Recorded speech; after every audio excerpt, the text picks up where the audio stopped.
Twitter and Facebook lock accounts if they dare to talk about Hunter Biden and his dad and the connection to Burisma.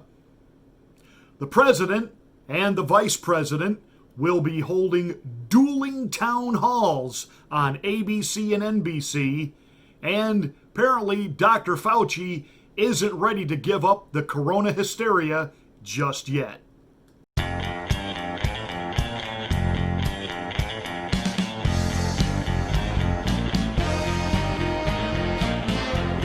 So a Hunter Biden laptop ended up at a computer repair shop. And the computer tech, well, they know how to do things that those of us who are not computer savvy don't know how to do. In other words, you can delete stuff, but a good computer tech, he can find stuff on your hard drive. And apparently, he saw some disturbing emails that directly contradict what Joe Biden has been saying, that he really didn't know what his son's business dealings in the Ukraine were. He had no knowledge of it. His having the attorney general over there fired had nothing to do with its investigation of his son. That's all been debunked, blah, blah, blah, blah. In other words, he was doing the Sergeant Schultz from Hogan's Heroes. I know nothing! Well, apparently he knew something, because there are now damning emails found on this hard drive, which has been turned over to Homeland Security and to the FBI, that yes, Hunter talked openly in an email about introducing his father to all of the top executives at Burisma. Bum, ba-dum, bum. The New York Post first reported on this, and it went out on their Twitter feed, it went out on their social media platforms. People within the Trump administration began to retweet it, and they got locked out of their accounts. If you put it up on your Facebook page, the link to the New York Post article, it was pulled off of your own Facebook page. And if you reposted it, you got locked out. And so now some senators want to know, hey, big tech, what are you doing? You don't have the right to do this. What are you doing? Why are you suppressing news? Real news? Why? You wouldn't do this if it was Donald Trump. So that's all brewing right now, and you better believe me, as much as Joe Biden might be in denial, he's in this up to his eyeballs. We'll see if it goes anywhere. I don't want to say too much about this, because how much time, energy, and of our lives have we spent exposing the crimes of Hillary Rotham Clinton, who's still walking around? The crimes of Barack Misobotamus, who's still walking around. The crimes of even the Bush dynasty, and they're still walking around. I'm sorry. We've talked about James Comey. We've talked about James the Clapper. These vile individuals who have used their positions of trust and authority to literally act as little would-be dictators, determining who can and can't be president, and throwing coups and trying to have duly elected presidents, crushed and destroyed. And they're just walking around giving lectures on integrity, writing books, and being fawned over by the lying legacy corporate corrupt mainstream media. So I don't want to say this is it, this is the smoking gun, this is the thing that's going to, I don't know. We've seen this so many times before. How many times do you have to see the same plot line? Maybe different actors, this play may have a different title, but it's the same plot line. We've got them dead to rights, and they walk. No one has yet to really face the legal music in the attempted coup of the president, the whole Russian collusion hogwash, and the band plays on. Now, some are believing this is it, that Biden is now so implicated that the DNC will have no choice but to replace him on the top of the ticket. In fact, I believe it's H.A. Goodman, and I like some of his stuff. He's been reporting this is it. Hillary's in. Hillary will have to replace Biden now, because he's been saying since day one that Biden was simply, the front for the return of Hillary. I'm not so sure that that's what this means. I will tell you, last Friday, when Nancy Botox Pelosi pulled her little press conference over the 25th Amendment, and everybody thought, what is she doing? Even Democrats were saying the election is in less than 4 weeks. We can get rid of Trump then. What is she doing with this 25th Amendment? We've been down this road trying to prove he's crazy and get him out of office, and enough of this. What are we doing? She wasn't doing that for Donald Trump. That was a signal to people within the Democratic Party who are still extremely scared to death of a Joe Biden candidacy, that he's not going to be able to inspire enough of the base to come out and vote. And what she was signaling on Friday was not how to go about removing Donald Trump as president. That was a signal: when we drag Joe Biden across the finish line, this is how we are going to get rid of him and put Kamala in the Oval Office. These people eat their own. I mean, they're not just pro-abortion because they like the sound of, infants being sucked through a tube. Pastor Margie, that was a little over the top, even for you. No, over the top is you need to listen to my radio show, because when I talk about abortions there, you can hear baby seals in the background being clubbed. Pastor Marty, that's awful. We need a little shock. I've had it with even some so-called conservative media pundits talking about, well, the president missed a golden opportunity in that debate with Joe Biden if he'd been a little bit more cordial. We're in a fight for the soul of this country. And the president knew walking in there he was debating two people: Bonehead Biden, now Dementia Joe, and Chris Wallace, who Biden would be allowed to just, prattle on and lie and prattle on and lie and never be interrupted.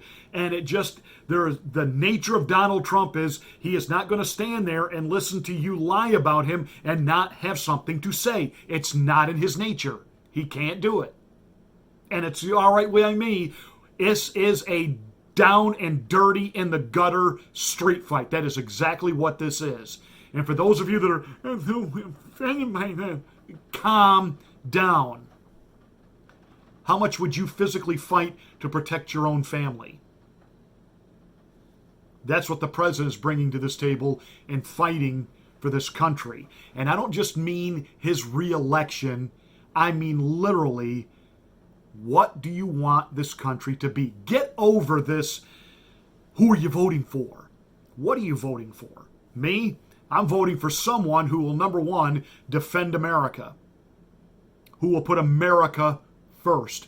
I'm voting for someone who is pro-life, pro-Second Amendment, pro my rights as an individual citizen, wants me to be free, wants this to remain a democratic republic. Can we say the same thing about the other side? Do you know what they've got planned if they get their hands on the Oval Office, the Senate, and have the entire Congress? Do you have any idea that during their first term, how radically different America will be? And at that point, there will be no reversing the course. There will be no changing it. There will be no bringing it back. America, as you and I know it, is gone, baby, gone. So the president getting a little down and nasty, it's okay by me. That said, he and the former VP were supposed to have a debate Thursday night. And of course, as you know, once the president tested positive for corona, well, then the debate commission said, let's do this virtually. And Donald Trump said, no way, no, not doing this virtually, that's stupid. And it is stupid. It's outright stupid.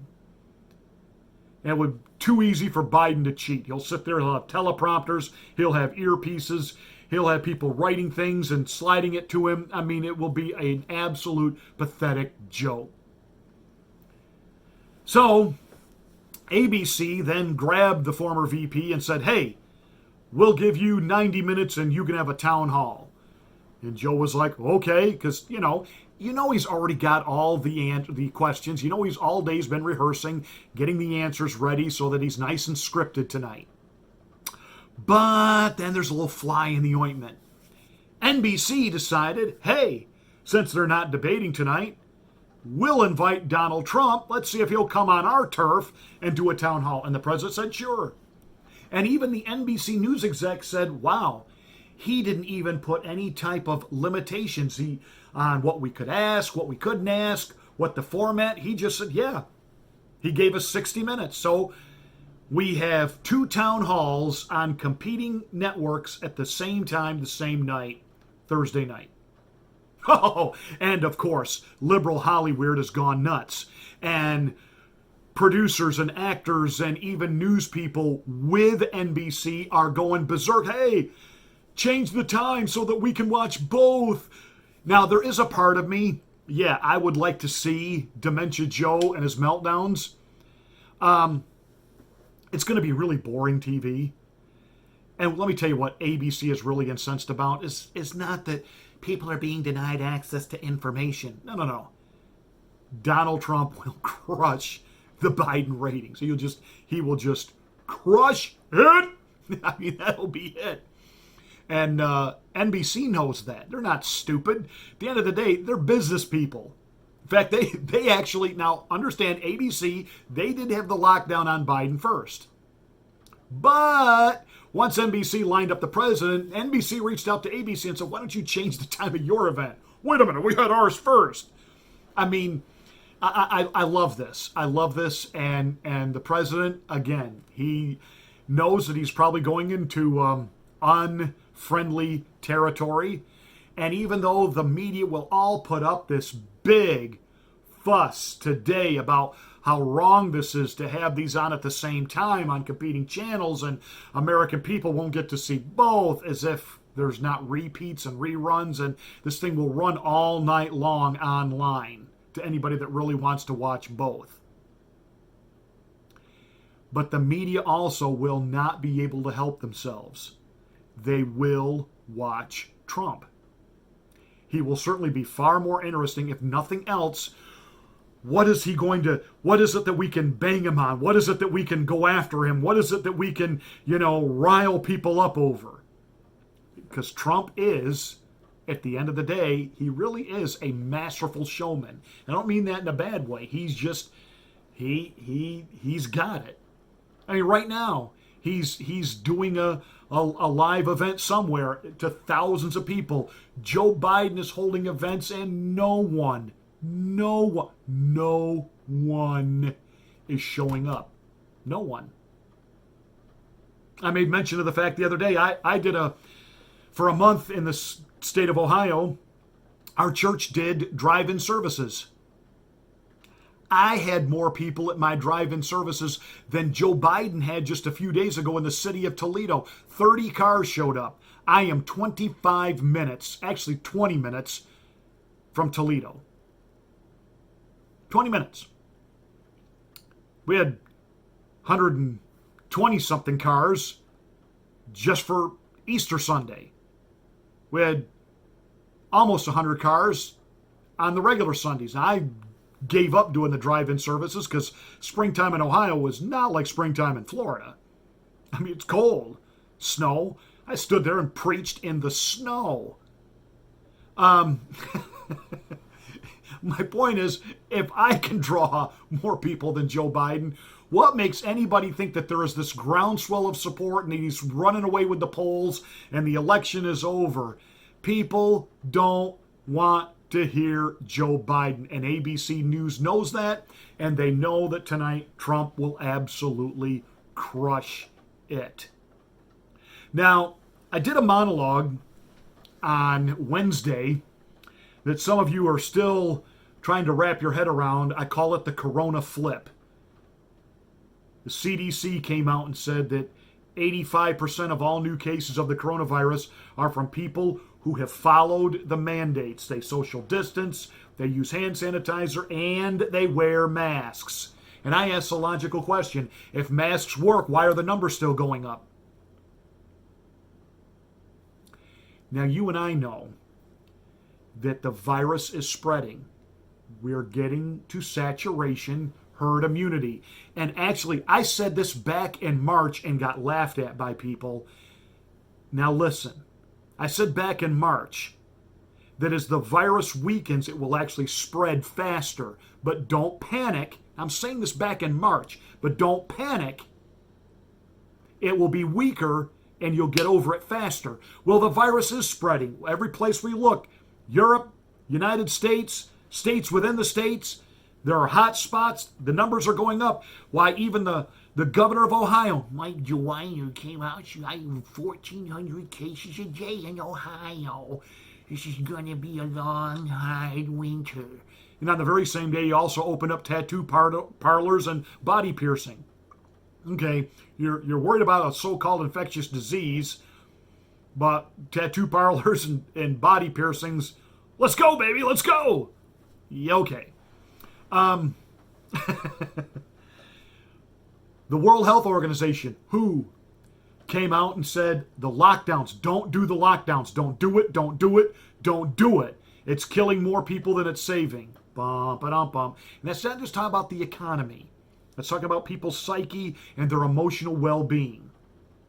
As if they weren't part of initially recommending the lockdowns to begin with. These people are so full of it. Then you had the New York Times running articles on Monday. Pandemic nears end. Experts say it will be over much sooner than they initially thought. Joe Biden was asked, again for the umpteenth time, will you have a national mask mandate if you're the president? And would you shut down the economy if that's what the experts say ought to be done? And Joe Biden responded, the lockdowns were Donald Trump's idea. What? That was a 180. And I don't believe that was a dementia moment. All of these stories coming out now. CDC letting us know 88% of all new cases, people who are following all the mandates. The WHO coming out saying don't do lockdowns. What did Donald Trump do, a lockdown?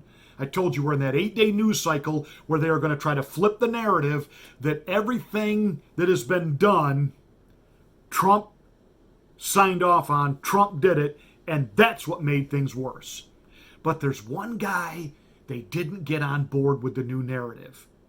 Good old Dr. Fauci. Yes, Faucistein, the evil love child of Dr. Kevorkian, who knows less than a can of Dr. Pepper. Dr. Fauci, the guy who initially came up with coronavirus as a bioweapon, and the Obama administration told him, ship that overseas, we don't do research like that here, and it was Fauci who sent it to a lab in Wuhan. So all this starting to click and make sense? It was Fauci who, back in 2017, said that this president would deal with a surprise outbreak, a surprise virus, says the guy who was playing with the coronavirus and then subleased it out to a lab in Wuhan. See, I don't call this the China virus. President Trump, stop calling this the China virus. This is not the China virus. This is the Fauci virus. He is like the evil mad scientist in a really bad drive-in horror flick. He is just this over-the-top little wormy. Let me tell you why Fauci, who came out today and said, oh, Thanksgiving is going to look drastically different for America. In other words, don't travel. Don't do state-to-state travel. No, nay, stop. No. Airplanes bad. Cars bad. Roads bad. Eating turkey bad. Bad. And then he followed it up with, and hopefully things will be better by Christmas. You lying sack of, you were the one that first said don't wear masks. Then you said wear them for 2 weeks so we can flatten the curve. 2 weeks has become 8 months. He's going to be the Fauci that stole Christmas. Let me tell you why he's not flipping the script. It's the whole reason he created the China virus to begin with, the Fauci virus. And that's why he and Bill Gates are the ones out there just pumping Americans full of fear and hysteria. Don't you believe for a moment that this vaccine is going to be free. You may not pay for it out of your pocket, but it's going to be funded and paid for. And Fauci owns the patents. Bill Gates owns the technology to mass distribute it. These two, and their big pharma scares and corporate ties, and Mike Pence is part of it. That's why Fauci won't allow the script to be flipped. And it isn't that Joe Biden and the Democrats were thinking, hey, we're going to be the ones now that are totally opposed to shut down. No. They know that polling-wise, this is not playing well for them. See, Biden doesn't even act like a candidate who's got this locked up, because he doesn't. Don't you believe these polls? He doesn't have this locked up. They know that this is costing them the election. That even sane, middle-of-the-road Democrats know, I hate this. I want the mask off. I want to live my life. I want to live my life. Let me live my life. Let me live it.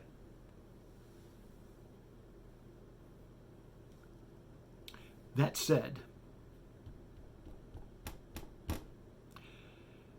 it is time to understand that they are trying now to blame the overreach, the shutdowns on Trump. That was the strategy, and they know if they repeat that lie over an 8-day news cycle, taking us into the last week of the election, they're hoping, well, it's a false hope. And on the other side of things, you got Fauci, who stands to make billions on the patents for a vaccine. So, by the way, you can kiss Christmas goodbye too. That's coming. That's coming.